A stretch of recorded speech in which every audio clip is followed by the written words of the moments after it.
ലോകത്ത് 2 MRI scanning കമ്പനികളേ ഉള്ളൂ പ്രധാനമായിട്ട്. ഒന്ന് GE, മറ്റൊന്ന് ഫിലിപ്സ്.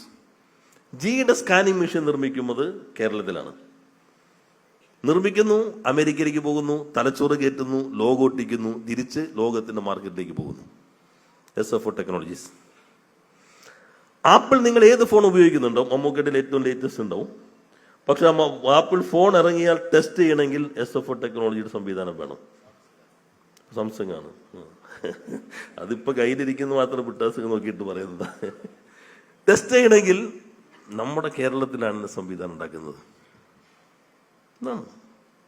ലോകത്തിലെ ഏറ്റവും വലിയ ബ്ലഡ് ബാഗ് ഉണ്ടാക്കുന്ന കമ്പനി ഇപ്പൊ എല്ലാവർക്കും അറിയാം കേരളത്തിലാണ്. ലോകത്തിലെ 2ാമത്തെ ആർട്ടിഫിഷ്യൽ ടീത്ത് ഉണ്ടാക്കുന്ന കമ്പനി, ഏഷ്യയിൽ 1ാമത്തെ കമ്പനി കേരളത്തിലാണ്. ലോകത്തിന്റെ ഒലിയോറോസിൻ മാർക്കറ്റിംഗിന്റെ 60% നിർമ്മിക്കുന്ന കമ്പനി കേരളത്തിലാണ്. ബാക്കിയുള്ള 40%ത്തിന്റെ 20% കേരളത്തിലെ മറ്റ് 2 കമ്പനികളാണ് നിർമ്മിക്കുന്നത്. ഇതാണ് കേരളം.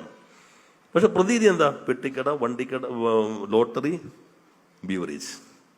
ഇത് മാത്രമേ ഉള്ളൂ കേരളത്തിൽ. ഇതല്ല കേരളം. മാധ്യമങ്ങളിലൂടെ നിങ്ങൾ കാണുന്നതല്ല നാം ജീവിക്കുന്ന കേരളം. ഇതാണ് ഈ കാണുന്നതല്ല, ഇത് പ്രതീതിയാണ്. യഥാർത്ഥ കേരളം ഇതല്ല. അതാണ് സംരംഭകത്വത്തിന്റെ കാര്യത്തിലും ഇപ്പൊ നമ്മൾ കാണുന്നത്.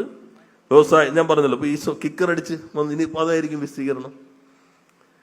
ഇപ്പൊ ഞാൻ പറഞ്ഞ ഈ സ്ഥാപനങ്ങൾ പലതും നിങ്ങൾ കേട്ടിട്ടുണ്ടാവില്ല. എന്നാൽ നിങ്ങൾ തട്ടി വിളിച്ച് ചോദിച്ചോ, ഉറക്കത്തിൽ നിന്ന് ചോദിച്ചോ, ഒരു ബസ് കോട്ടയത്ത് നിന്ന് ആരംഭിച്ചിട്ട് പലയിടത്തും പ്രശ്നം ഉണ്ടായില്ല, ആ ബസ്സിന്റെ പേര് ചോദിച്ചാൽ ഉറക്കത്തിൽ നിന്ന് 1000 ആളുകൾ എന്നിട്ട് പറയും, ഓ അതാണെന്ന് പറയും. എന്നാൽ ഇന്ത്യൻ മെഡിക്കൽ ഡിവൈസ് ഇൻഡസ്ട്രീസിന്റെ മൊത്തം ടേൺ ഓവറിന്റെ 24% സംഭാവന ചെയ്യുന്നത് കേരളം എന്നുള്ള സംസ്ഥാനമാണെന്നുള്ള യാഥാർത്ഥ്യം നിങ്ങൾക്ക് എത്ര പേർക്ക് അറിയാം? 24% from 1.6% of the landscape of the country. Keralam ഒരു ചെറിയ പൊട്ടാണ് ഇന്ത്യയുടെ. 1.6% മാത്രം ഇന്ത്യയുടെ ഭൂമിയിൽ നിന്നാണ് ഇന്ത്യയിലെ മെഡിക്കൽ ഡിവൈസ് ഇൻഡസ്ട്രീസിന്റെ 24% ഇപ്പോ സംഭാവന ചെയ്തുകൊണ്ടിരിക്കുന്നത്.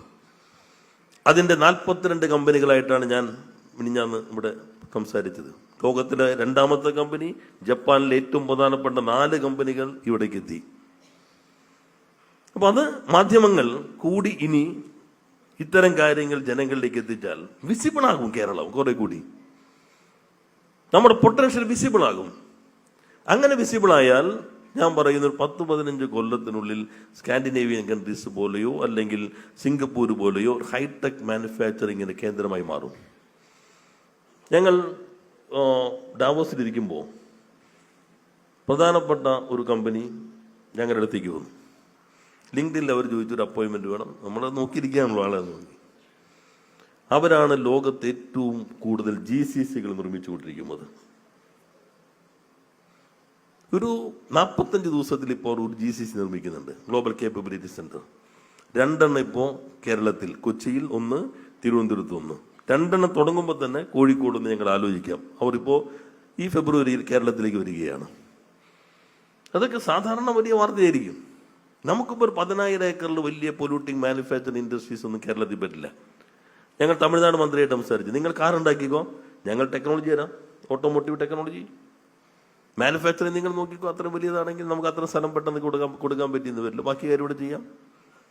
അപ്പോൾ ഇത്തരം കേരളത്തെ വിസിബിൾ ആക്കുന്നതിൽ അതുവഴി കുറെ കൂടി ഇൻവെസ്റ്റ്മെന്റ് കൊണ്ടുവരാൻ, കുറെ കൂടി എംപ്ലോയ്മെന്റ് ഓപ്പർച്യൂണിറ്റീസ് കേരളത്തിൽ സൃഷ്ടിക്കാൻ മാധ്യമങ്ങൾ കൂടിയാണ് ഇനി മാറാനുള്ളത്. കൈരളി കുറച്ച് നന്നായി ഇത്തരം കാര്യങ്ങൾ നിർവഹിക്കുന്നുണ്ടെങ്കിലും ഇന്നത്തെ കാലം ആവശ്യപ്പെടുന്ന അളവിലേക്ക് ജനങ്ങളിലേക്ക് കമ്മ്യൂണിക്കേറ്റ് ചെയ്യുന്ന രൂപത്തിലേക്ക് അത് വരുന്നുണ്ടെന്നുള്ളത് ഓരോരുത്തരും നിങ്ങളും സ്വയം വിമർശനപരമായി തന്നെ ചർച്ച ചെയ്യേണ്ടത് തന്നെ.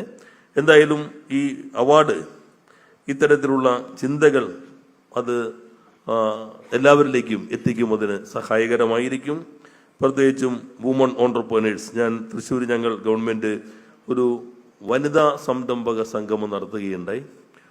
ഞങ്ങൾ പ്രതീക്ഷിച്ചതിനേക്കാൾ കൂടുതൽ ആളുകൾ അതിനകത്ത് പങ്കെടുത്തു. ഒരു പിങ്ക് പാർക്ക് ഗവൺമെന്റ് ഇപ്പോൾ രൂപപ്പെടുത്തുന്നുണ്ട്. അപ്പോൾ പിങ്ക് തന്നെ വേണോ, വേറെ പേര് വേണോ എന്നുള്ള ചില അഭിപ്രായം അവിടെ വന്നിരുന്നു. അതുകൊണ്ട് ഫൈനലായിരിക്കും വനിതകൾക്ക് വേണ്ടി മാത്രം ഒരു വ്യവസായ പാർക്ക് കേരളത്തിൽ ആരംഭിക്കാൻ ഗവൺമെന്റ് തീരുമാനിച്ചിട്ടുണ്ട് എന്ന കാര്യം കൂടി ഈ സന്ദർഭത്തിൽ നിങ്ങളുടെ ശ്രദ്ധയിൽപ്പെടുത്തിക്കൊണ്ട് ഈ ചടങ്ങ് ഉദ്ഘാടനം ചെയ്തായി അറിയിച്ച് വാക്കുകൾ അവസാനിപ്പിക്കുന്നു. എല്ലാവർക്കും നന്ദി, നമസ്കാരം.